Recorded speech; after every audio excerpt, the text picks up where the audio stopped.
आपल्या दैनंदिन जीवनामध्ये दररोज आपण पाहतो की सकाळी सूर्य उगवतो आणि संध्याकाळी दृष्टिआड होतो। बागेमध्ये नवीन नवीन फुलं उगवतात, फुलतात, बहरतात, पण काही दिवसांनी ते कोमेजून जातात, मरून जातात। गवत देखील तशाच प्रकारे फुलतं आणि काही दिवसांनी कोमेजून जातं। मानवी जीवन देखील अशाच प्रकारे आहे।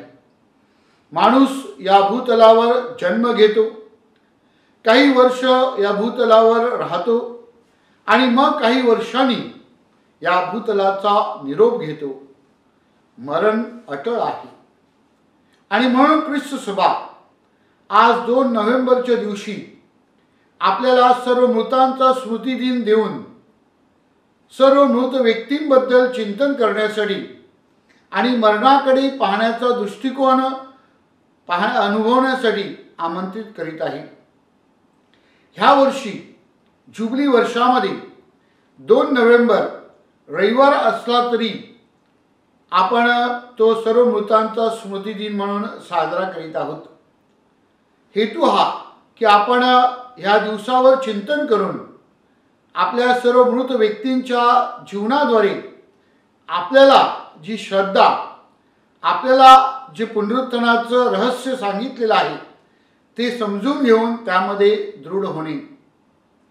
प्रिय बंधू भगिनींनो, पोप फ्रान्सिस आपल्याला सांगतात की आपण केवळ एक दिवसापुरता आपल्या मृत व्यक्तींची आठवण करावी असं नाही, तर संपूर्ण नोव्हेंबर महिना, ह्या महिन्यामध्ये आपण आपल्या मृत व्यक्तींची खास आठवण करावी आणि त्यांच्यासाठी प्रार्थना करावी।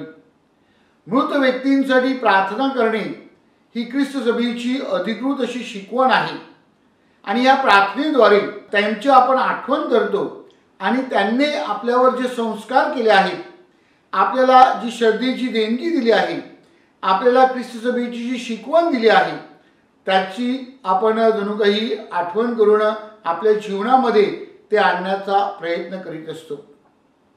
शुभवर्तमानामध्ये ख्रिस्त आपल्याला सांगत आहे की मी पुनरुत्थान आणि जीवन आहे। हेच सत्य प्रभू येशू ख्रिस्ताने त्याच्या जीवनाद्वारे आपल्याला दाखवून दिलेलं आहे। संत पौल कोरिन्थीकरास लिहिलेल्या पहिल्या पत्रामध्ये अध्याय 15 मध्ये आपल्याला आठवण करून देतो की आपला विश्वास पुनरुत्थानावर आहे। द लॉर्ड हॅज रिझन, आणि म्हणून आपलं पुनरुत्थानावरील हा जो विश्वास आहे तो आपण जगलं पाहिजे। आजच्या दिवशी ख्रिस्त सभा आपल्याला आठवण करून देत आहे की जरी आपण आपल्या मृत व्यक्तींची आठवण करीत असलो तरी आपला विश्वास मरणावर नाही, तर आपला विश्वास पुनरुत्थानावर आहे आणि पुनरुत्थान म्हणजे आशा। जुबली वर्षामध्ये आपल्याला आशेचे यात्रेकरू होण्यासाठी आमंत्रित आहे। याच आशेचे जणू काही साक्षीदार होण्यासाठी हा 2 नोव्हेंबरचा मृतांच्या स्मृती दिनाचा दिन आपल्यासाठी प्रेरणा देणारा आहे आणि त्या अनुषंगाने आपण विचार केला पाहिजे, चिंतन केलं पाहिजे। आपलं जीवन आपण कशा प्रकारे जगतो? आपण श्रद्धेचं जीवन जगतो का? केवळ ह्या जगातील जीवनापुरता आपण मर्यादित आहोत का? की आपण आपलं जे पुनरुत्थान आहे, परमेश्वराला भेटण्याचा जो योग आहे, परमेश्वराला सामोरे जाण्याची जी आपली तळमळ आणि इच्छा आहे त्याप्रमाणे आपण जीवन जगण्याचा प्रयत्न करतो? माझ्या प्रिय बंधू भगिनींनो, आपले जे कुटुंबातील प्रियजन आहेत, जे आपल्या अगोदर गेलेले आहेत, परमेश्वराने त्यांना बोलावून घेतलेलं आहे, त्याबद्दल आपल्याला दुःख असणे हे साहजिक आहे। मानवी दृष्टिकोनातून प्रत्येक कुटुंबातील मृत व्यक्ती आपली प्रिय आहे आणि म्हणून त्याबद्दल दुःख होणे साहजिक आहे।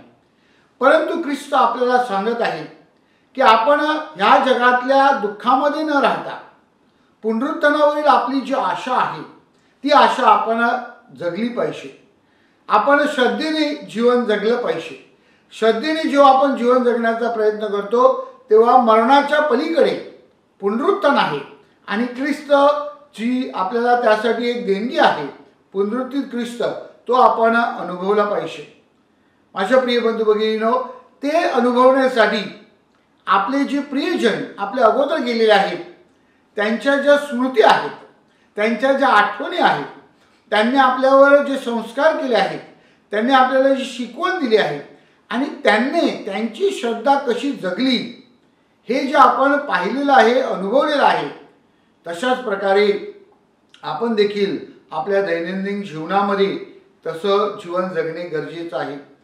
ख्रिस्त त्यासाठी आपल्याला आदर्श आहे.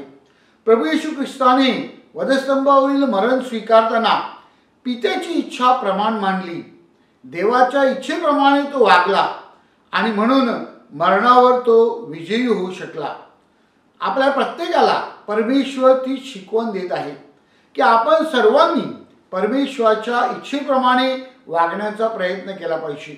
परमेश्वराच्या योजनेप्रमाणे, परमेश्वराच्या इच्छेप्रमाणे, परमेश्वराच्या आज्ञेप्रमाणे जेव्हा आपण जीवन जगण्याचा प्रयत्न करतो, तेव्हा आपल्या जीवनामध्ये दुःख येतील, वेदना येतील, त्रास होईल, परंतु आपण डगमगणार नाही, कारण परमेश्वर आपल्या बरोबर असल्याचा अनुभव आपल्याला येईल आणि त्या अनुभवांतून आपण निश्चित पुनरुत्थानाकडे वाटचाल करू.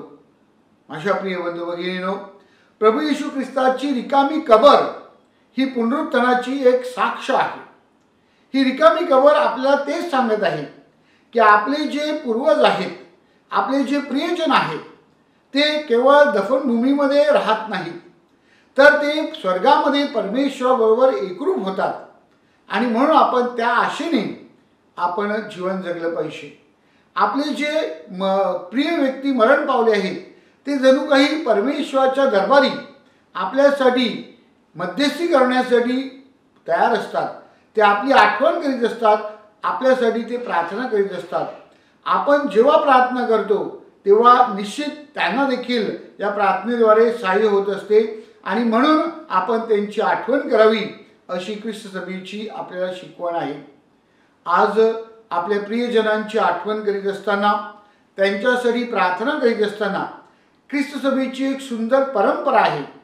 रात्री 8 वाजता ख्रिस्त सभा आपल्याला आठवण करून देते की रोज आपण 3 नमो मरिया म्हणून आपल्या प्रियजनांसाठी जे मरण पावले आहेत त्यांच्यासाठी प्रार्थना केली पाहिजे.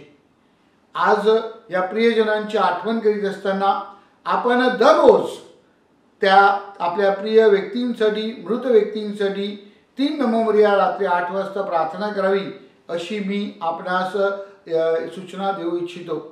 त्याचप्रमाणे हा जो दिवस आहे तो आपल्याला आठवण करून देतो की आपल्या प्रत्येकाला देखील एक दिवस ह्या जगाचा निरोप घ्यायचा आहे आणि म्हणून आपण हे जीवन जगत असताना केवळ या भौगोलिक किंवा ह्या जगातल्या गोष्टीवर आपण आपलं लक्ष केंद्रित करायचं नाही, तर जे स्वर्गीय आहे, जे परमेश्वराचं आहे, जे अनंत काळ आहे आणि ज्यासाठी आपण सतत प्रार्थना करतो किंवा परमेश्वराच्या योजनेप्रमाणे, इच्छेप्रमाणे वागतो, ते जीवन प्राप्त करण्यासाठी आपण आपलं ध्येय, आपलं दृष्टिकोन हा त्याकडे वळवला पाहिजे. म्हणजेच हे जीवन जगण्यासाठी आपल्याला एक नवीन प्रेरणा, नवीन स्फूर्ती प्राप्त होईल.